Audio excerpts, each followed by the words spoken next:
Hello and welcome to episode 483 of the official EstablishTheRun.com podcast. My name is Adam Levitan. I am one of the co-founders here at ETR, and we are coming off of an IKB, aka I Know Better kind of week. Yes, that's right.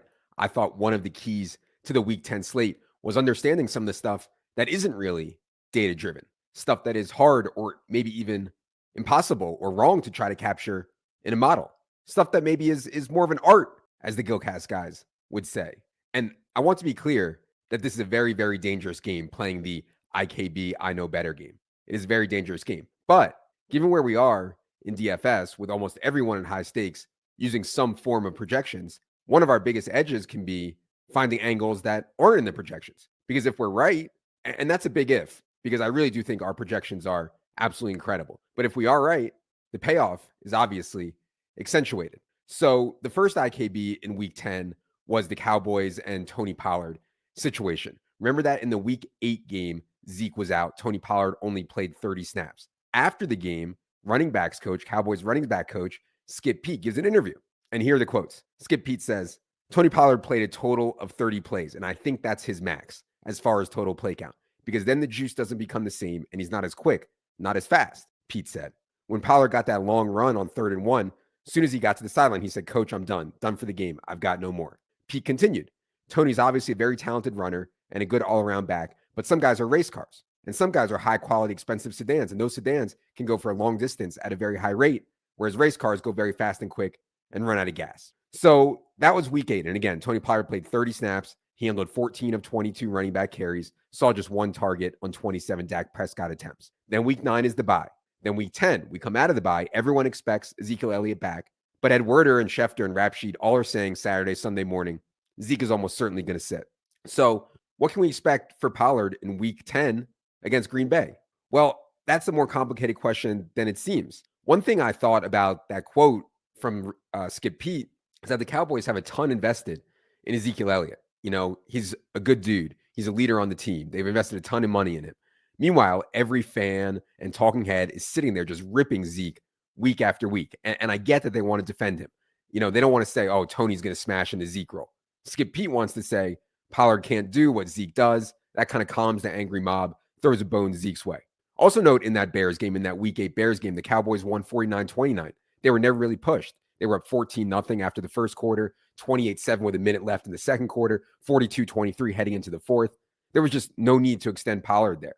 You know, Malik Davis can do it, whatever, it's fine. And also note that when Zeke missed week 15 of 2020, Pollard played 54 snaps, got 12 of 16 running back carries, saw a team-high 9 targets. So anyways, back to Sunday. So now they're on the road at Green Bay. Pretty big game for the Cowboys against a team that they, in theory, could be battling for a wild card spot. You know, I thought it would be a close game. In that spot, I just didn't think there was any way they would limit Pollard in favor of Malik Davis. You know, when the chips are down here, are they really going to sit Pollard because he's a quote-unquote sports car, not a sedan? Now, I didn't really believe that. But can we really assume that? Is it fair to assume that? Given how Dallas has used Pollard historically, I don't think we can just project 90% of the snaps to go his way. You know, we ended up with Pollard for 16.5 points in base projection and 25.0 in ceiling. That was only behind Saquon, Derrick Henry, Kamara, Jacobs, Chubb, and ETN on the slate, on the main slate. And given how Pollard has been used in the past, can we really go higher? So look, in this specific spot, I thought there was a good chance, not a lock, a good chance that they would just ride Pollard. I didn't know for sure, but I thought there was a chance and a good chance. And if that's the case, he's obviously a smash on raw talent, pass game ability, offensive environment. You know, Cowboys still have Brandon Thorne's number 4 offensive line in his midseason rankings. Those are up on the site, by the way, Thorne's midseason offensive line rankings. He gives notes on every single team and ranks them 1 to 32. But anyways, so I played Pollard. I thought it was a must. You can read it more in the cash lineup review article. Pollard ends up just 40% owned or so in the single entry double ups. So there was a big edge there, I thought, in understanding that whole situation. The second big IKB, I Know Better, from week 10, I thought, was Saquon Barkley at 8,600 versus Alvin Kamara at 7,400. Clearly, the 1,200 in salary made a difference here. You know, going to Barkley made me get off Amon-Ra, St. Brown for Juju Smith-Schuster, which was certainly a big downgrade, and made me get off Arizona defense for Minnesota's defense, which, you know, I'm never going to worry about defense, but Minnesota somehow worked out, gets an absurd touchdown on that Allen botched snap to end the game. So lucky. But I digress. The IKB on this one for me and the Barkley versus Kamara thing was in situation. So we have Saquon Barkley well rested off of a bye as a 4.5-point home favorite against arguably the league's worst rush defense and worst overall defense in the Texans. On the other hand, we had Alvin Kamara, who played on Monday night and now has a short week, a road game against the Steelers, who were coming off their bye and were super well rested, getting TJ Watt back. So just an incredible setup for Barkley. I mean, it was obvious, Silva led matchups column with Barkley, just a no-brainer eruption spot. Just so likely to get 25 touches with all the pass game and goal line work against the freaking Texans. Now, none of the math would support playing Saquon Barkley, and almost no one did. Shout out to Craig in our Discord. He compiles the cash teams from a bunch of professional players every week. This past week in week 10, he tracked the cash lineups of 18 different people, and only 2 of them had Saquon Barkley, me and Giant Squid. And that's because the Barkley team was something like 3 or 4 points off optimal. And I've been doing this for years. I can remember as far back as 2016, people would be like, yeah, Levitan, he shows up with 5, teams that are 5 points off the optimal. What is he doing? And that's kind of my point in all this. We do our best to capture the entire range of outcomes in one number in projections, but that's impossible. And I do believe there are certain spots players are more likely to hit the top of their range than other spots. I believe that. You can call me a fish. You can say whatever you want. I don't think playing high-level DFS is just blindly taking projections and hitting optimize. I'm happy to play anyone who does that at any time because I do think that there are some things that I can IKB. The Christian Watson thing is another example from this past week. Dude has barely played all year. He's been hurt. He was on the injury report. He's been in the doghouse. Got just 17 snaps in week 9. But can we IKB that Sammy Watkins is total dust? So with Cobb and Dobbs out, Watson was going to get a chance here. Sure. Is that data driven? No, of course not. It's just a feeling that maybe Christian Watson gets a big chance here. No, of course. This can go wrong, and it can go wrong a lot. I can't even tell you how many times I've IKB'd a spot and it's gone bad, all the time. Not this year somehow because I've been running like God himself for the first 10 weeks, but it will go bad at times, and it's gone bad so many times before. And that's why I'm hesitant to even really talk about it too much, because when it goes bad, you can really get buried. Like just a couple weeks ago, we were showing a big over in the props market on Dameon Pierce carries against the Eagles in that Thursday night game. And I IKB'd it. I said we cannot take Pierce over on a short week in this spot against the Eagles. Dude rips off 27 carries for 139 yards, and that kind of thing happens all the time. So look, I rely so much on our projections. I could not play DFS without them. I don't make a single lineup without looking at them. That's the absolute baseline. You have to have it. They're so good. We spend an unhealthy amount of time and energy and debate on them. I think if you don't follow this stuff closely, our projections, you shouldn't be IKBing basically if you don't follow this stuff closely. But that's okay. You can still win. Our projections can get you 95, 97, 98% of the way there. Our guys work so hard on them and they're just so incredibly good. But when someone projects 1 point worse or a half point worse, but you think you know better, maybe you actually do know better. And that's where the edge is going to be. Just have to be sure you're not just clicking buttons. Be sure you understand why you think X play is better than Y play, even though projections don't agree. Along these lines, I got a question from Luke. Luke said, you're plus EV in the world of cash. Generally, but specifically when you're on IKB, have you considered scooping big chunks of the lobby? It's an interesting question, Luke. I honestly haven't really considered doing that. Maybe I should. I don't know. It's probably a bit nitty not to, but I just don't feel that confident in the IKB stuff like I just described. In other words, like, should I be playing bigger? Should I be playing 3x or 4x my normal action when I have an IKB take? God, that scares me, and maybe that's too nitty. I don't know. Obviously, in hindsight, a lot of the IKB stuff makes perfect sense when it hits, but before lock, it's like, God, this could go really bad. Anyways, I've gone on long enough about this, and I'm still not even sure I explained myself well enough here. It's just hard because every situation is unique. Every week is unique. I mean, for fuck's sake, I played 2 fucking tight ends in cash this week. It's sickening. But once I did that, I was like, man, I better get the 2 best plays on the slate in here, regardless of price, which I thought were Saquon and Tyreek Hill. Those were our 2 highest raw projections at their respective positions by a wide margin. So yeah, hope that all makes sense. As for tournaments, well, it finally happened. I know no one cares. Believe me, I know no excuses, play like a champion. I know. But I had one of my best tournament teams of the year and I only had it in the $5 on FanDuel, not in the 555 like I intended. I somehow missed the export, and I had a dummy team in the 555, and I had the good team in the $5. Just absolutely inexcusable and frustrating. And I said it finally happened because I'm so anal and detail oriented and insane. I legit don't think I've ever had a dummy lineup in before. In 7 years of playing DFS seriously, never had a dummy lineup in before. Now it could have been worse. Team would not have finished in the top 10 on the 555 on FanDuel, so it's not a big deal. But man, mistakes like that just can't have it. Just absolutely inexcusable. But anyway, the team was a Fields team, Justin Fields team. There were so few games, I thought, in week 10 that had the potential to actually go nuts. I didn't mind a 20% quarterback in this spot. So I went Fields Komet.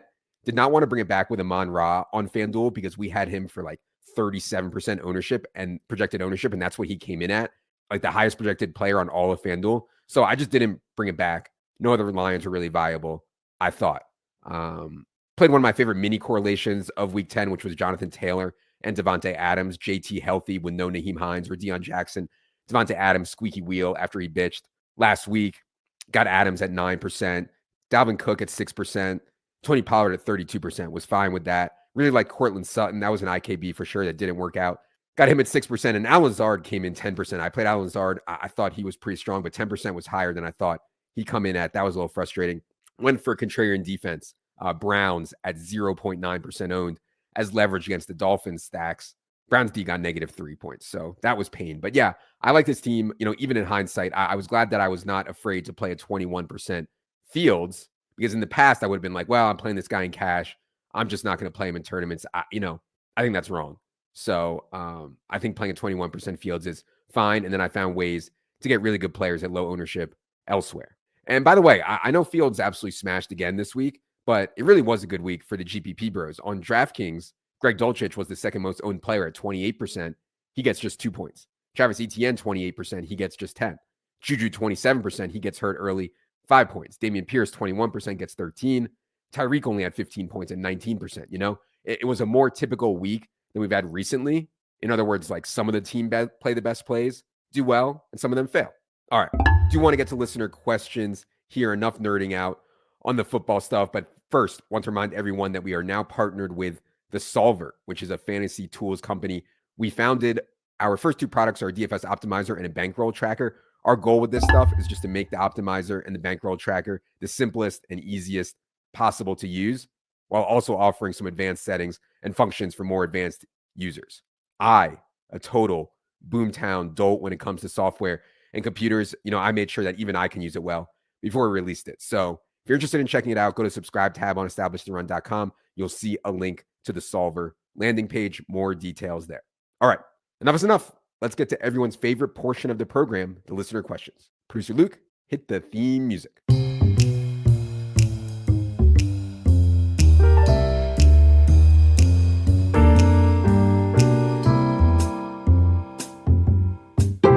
All right. Thanks to everyone for submitting their questions. Got a ton of good ones. Going to do 8 today. We'll get to more over the next few weeks. Question 1 from Granola Yoda. He says, any DraftKings Reignmakers takes? Oh man, Yoda, you're trying to get me steamed up here early in the morning.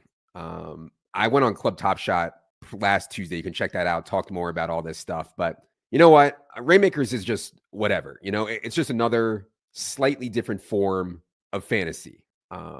I prefer just playing DFS instead of dealing with all the marketplace and buy-sell dynamics of Reignmaker stuff, which is really, really complicated and difficult. But I get that Reignmaker is just another form of fantasy, which is cool. My concern with Reignmakers is from the very little that I know about it, the people who spend the most money are going to dominate.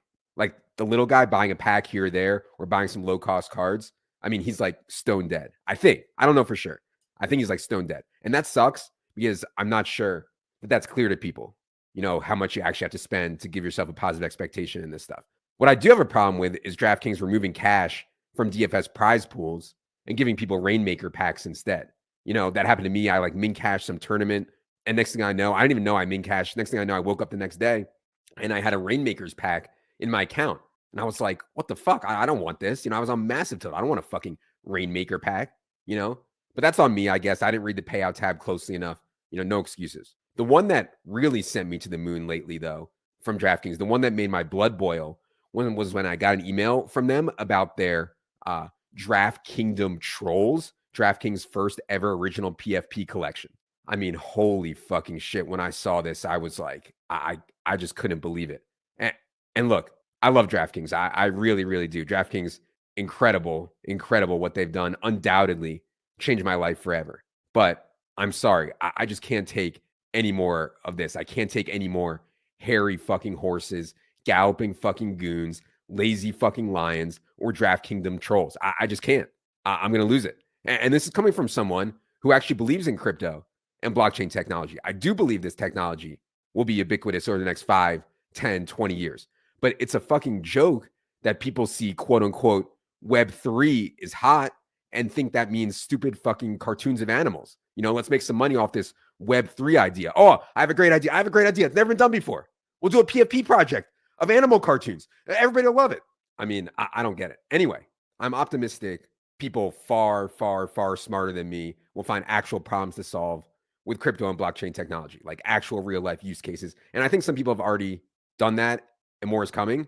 But I just don't think it's great right now that the public and a lot of big companies associate crypto with cartoons of animals. Like, I don't know. Question 2 from G-Men. He says, how did no Colts beat writer know Matt Ryan was slated to start?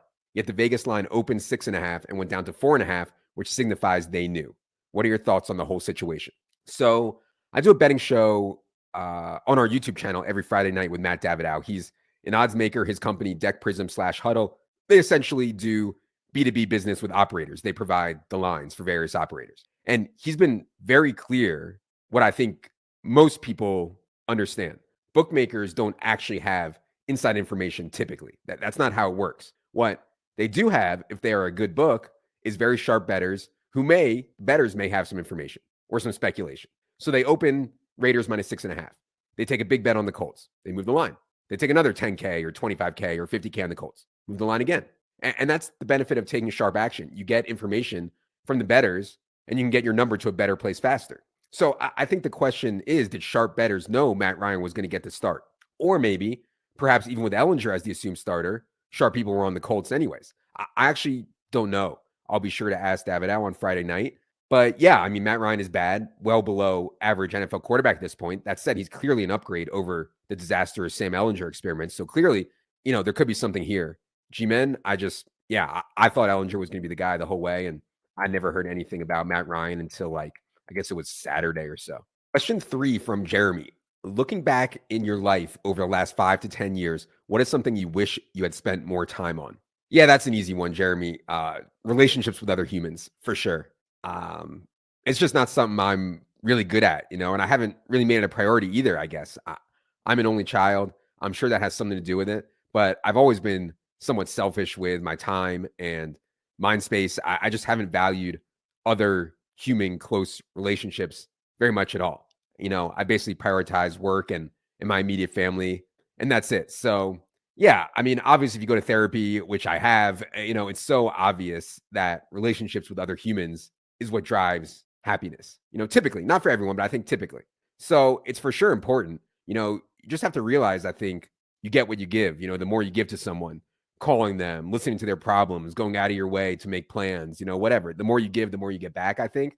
But, you know, clearly I'm far from an expert in this, just trying to be better.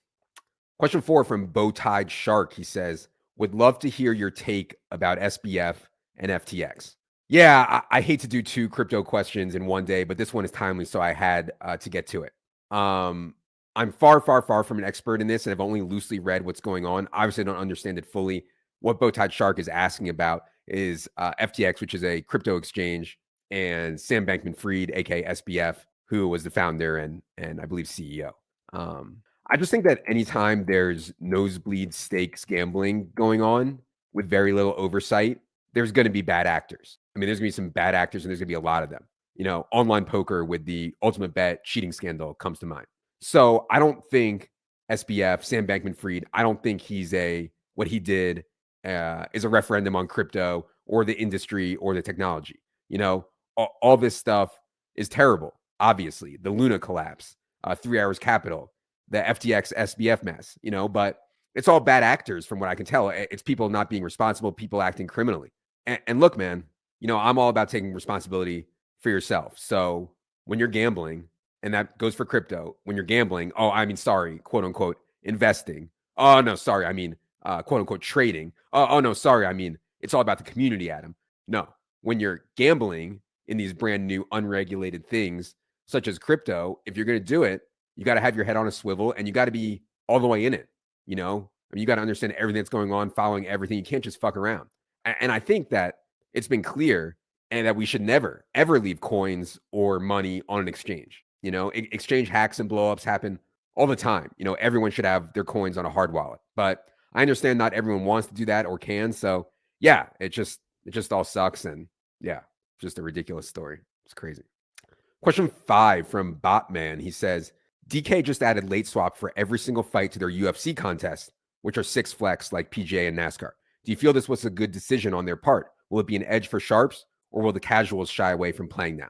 Yeah, let me reiterate why late swap is so bad. 95% of the people, at least playing on DraftKings, only use late swap for injury-related moves. Oh, Kawhi Leonard is hurt. He's not playing tonight. Let me sub someone else in. Cool. The problem is that the 5%, the best DFS players, are using late swap constantly for strategic advantages. Where are you in the standings? What do your opponents have left? All that stuff. It's a big edge. But I do see DraftKings' dilemma here, because that 95% of people I just referred to, when they get an injury after lock and there's no late swap, they lose their fucking mind. They go scorched earth saying they'll never play DraftKings again. This is so stupid. It's rigged. Whatever nonsense they want to say. And they just barrage customer support. They barrage Twitter with complaints. And customer complaints are hard, man. I know. We could get 100 emails from users saying how much they love ETR, but I can't sleep when we get one from a guy who's pissed off, and wants something changed. Because, we want everyone to have the best experience possible. So I get it. When we first launched ETR, I was actually answering a lot of support emails, and it was giving me like incredible anxiety and stress, just seeing the problems, seeing people with issues. It was just too much. I literally had to stop opening the support email because I was going to have a nervous breakdown. So I get it from DraftKings' end. I get what they're thinking. They get a ton of complaints and they want to react. But man, late swap is so bad for casual players. And honestly, when they changed NBA to having late swap, that was when I stopped playing seriously. There's just no way I can spend all night stalking news and looking for late swaps. I just can't. And before there was late swap in NBA, I actually thought there was a big edge in being able to predict when guys would get scratched late. And I thought I was good at that. I thought that was a big edge for me. So yeah, if it was up to me, there would be no late swap in any game of DFS. But I know that will never work because the complaints from people who get fucked by late injury news, it's just too deafening. Question 6 from Gabriel. He says, Adam, on a pod 3 weeks ago at 2440, you used the phrase virgin in your ear to reference to coaches just doing what the Yale kids tell them to do. What other life situations do you think this mantra applies best? Is this a new model at ETR? Should we be looking for the VIYE model? I guess VYE stands for virgin in your ear here, per Gabriel. Yeah, look, I think every industry, every business, every game is going this way, if it's not already there. The best people aren't the straight data people, the straight math people. The best people also are not the best field players, the best hand in the dirt people, the best thinkers. The best people at everything: poker, chess, fantasy football, DFS, football coaching, lawyering. I don't know, anything. Who knows? I think the best people at that stuff are the people that can combine both. The math/model based with the context, feel, art, experience stuff.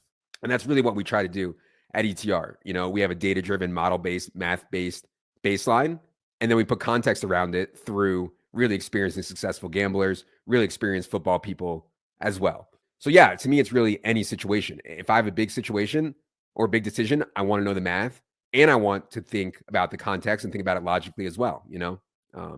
Mixing those two together is just an absolute no-brainer. Question 7 from Crypto Degen says, a lot of talk on fantasy football Twitter about @fantasy receipts and others calling out bad takes. Who's the asshole here? Analysts that can't take the heat and only want to be fluffed for their great calls, or guys that get their rocks off by making spreadsheet virgins cry?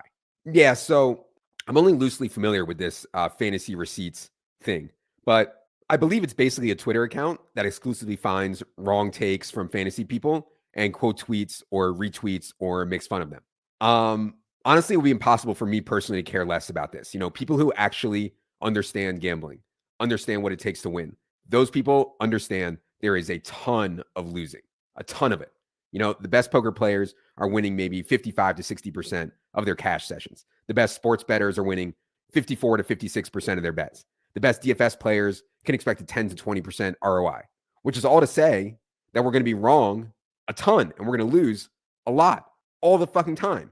The idea is to be right more often than wrong, not never be wrong. Because if you're never wrong, you're just not putting yourself out there enough. You can never win real money, never being wrong.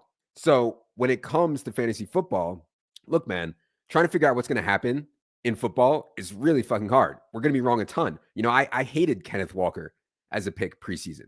I loved Kyle Pitts. I like DJ Moore. I didn't think DeAndre Hopkins would come back and play like this from suspension. The idea is to be right more often than wrong and be right in highest leverage spots. CMC, the no-brainer number 1 overall pick. Debo and Michael Thomas as 2 of the worst picks in the preseason.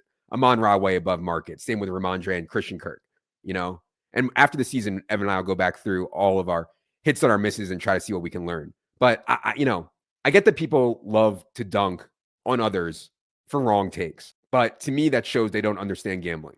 Or maybe it's just for fun and to get laughs. And that's totally fine too. People love to point and laugh at others. I get that's all in theory and good fun. But I do understand why people get upset. And I understand because a lot of people, they're really trying to work in the fantasy industry.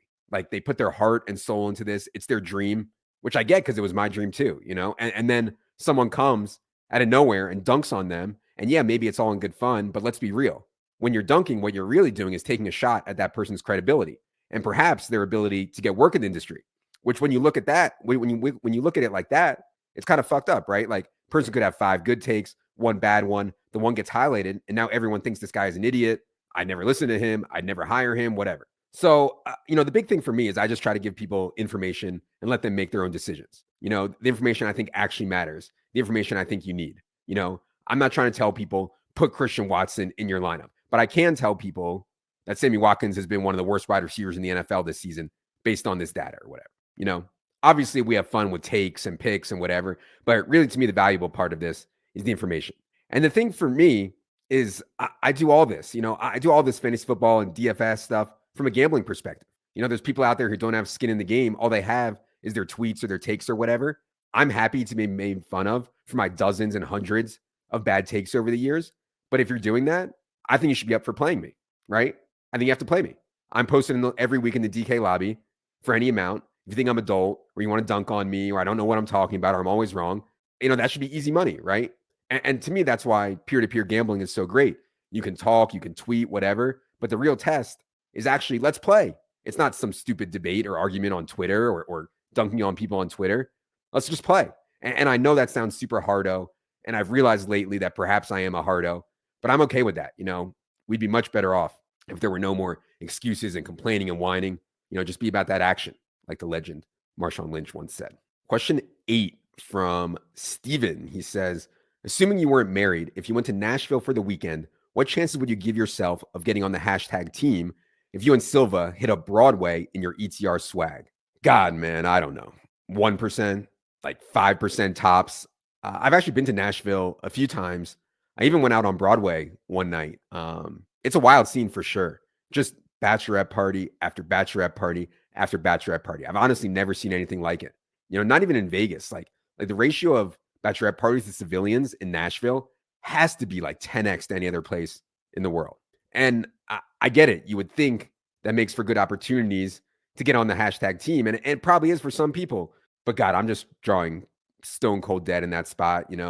These girls are looking for some body by Jake dude, some smooth talker. And I quite literally have absolutely nothing to say to them. So, what you suggested at the end of your question there could be a game changer. Imagine walking to a bar of 120 something girls with your MFing Mackey Award winner shirt or the Silva Levitan 2024 Capitulate shirt, or maybe just the good old Run the Damn Ball ETR shirt. That's swag. I'm of course married, but perhaps this swag is the skeleton key. So Steven, I'd love to see you strap on a GoPro, wear your ETR gear, and head to Nashville for a Saturday night. I would legit watch all that footage. So let me know. All right. That is going to do it for another edition of the Solo Pod. I'll be back with Silva later tonight for the AFC and NFC team by team pods. Also, stay tuned for some special Thanksgiving week content and offers. More on that soon. For Jerry, for producer Luke, I'm Adam. Good luck, everybody.